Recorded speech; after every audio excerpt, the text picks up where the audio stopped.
എല്ലാവരും തങ്ങളുടെ സമൃദ്ധിയിൽ നിന്ന് ഇട്ടു, ഇവളോ തൻ്റെ ഇല്ലായ്മയിൽ നിന്ന് തനിക്കുള്ളതൊക്കെയും തൻ്റെ ഉപജീവനം മുഴുവനും ഇട്ടു.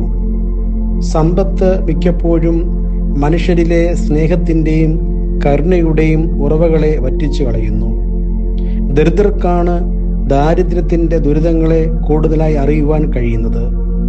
ഇല്ലായ്മയിലാണ് ഔദാര്യം കാണിക്കുവാൻ ഒരാൾ സന്നദ്ധത പ്രകടിപ്പിക്കുന്നത്. അത് സ്നേഹത്തിൻ്റെയും സമർപ്പണത്തിൻ്റെയും നന്ദിയുടെയും സന്തോഷത്തിൻ്റെയും ഒക്കെ അടയാളമാണ്. സ്നേഹത്തിൽ നിന്ന് ഉത്ഭവിച്ച ദാനത്തെ ഒരു പദവിയായി കണ്ട് പ്രവർത്തിക്കുന്നവരാണ് ഭൗതിക സമ്പത്ത് സ്നേഹശൂന്യമായി കൂട്ടിവെക്കുന്നതിൽ മത്സരിക്കുന്നവരെക്കാൾ ഔന്നത്യം പ്രാപിച്ചവർ. ആ ഔന്നത്യമാണ് യഥാർത്ഥ സമ്പത്ത്. അതുതന്നെയാണ് യഥാർത്ഥ ദൈവകൃപയും. മനുഷ്യ സ്നേഹത്തെക്കാൾ ഏറെ സമ്പത്തിനെ സ്നേഹിക്കുന്നതിൻ്റെ അടിമത്തത്തിൽ നിന്ന് ശാശ്വതമായ മോചനം നമുക്ക് ആവശ്യമായിരിക്കുന്നു. ഇന്ന് സ്വയം സമർപ്പണമാണ് ഉദാത്തമായ ദാനം. നമുക്ക് ആദർശങ്ങളോ ഉന്നതമായ അഭിലാഷങ്ങളോ ഇല്ല എന്നതല്ല, അതിനെ പ്രവൃത്തിപഥത്തിലെത്തിക്കുവാൻ കഴിയുന്നില്ല എന്നതാണ് ജീവിതത്തിൻ്റെ ദുരന്തം. കരുതലിൻ്റെയും ഔദാര്യത്തിൻ്റെയും കാര്യത്തിൽ നാം ഇന്നും പിന്നോക്കം നിൽക്കുന്നു. ദാതാവ് സ്വയം അർപ്പിക്കാതെ യാതൊരു ദാനവും ശരിയായ ദാനമായി തീരുന്നില്ല.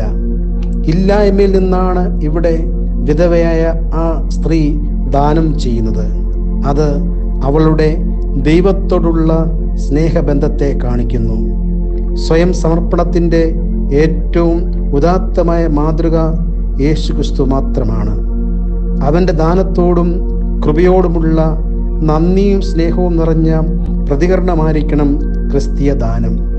ഈ പരിശുദ്ധ നോമ്പിൽ ദൈവത്തിൽ ആശ്രയിച്ച് അവൻ്റെ അളവറ്റ കൃപയെ നമുക്ക് സ്വീകരിക്കുവാനും നമുക്ക് ലഭിച്ചതിനെ മറ്റുള്ളവർക്കായി പങ്കുവയ്ക്കുവാനും നമുക്ക് സാധിക്കട്ടെ.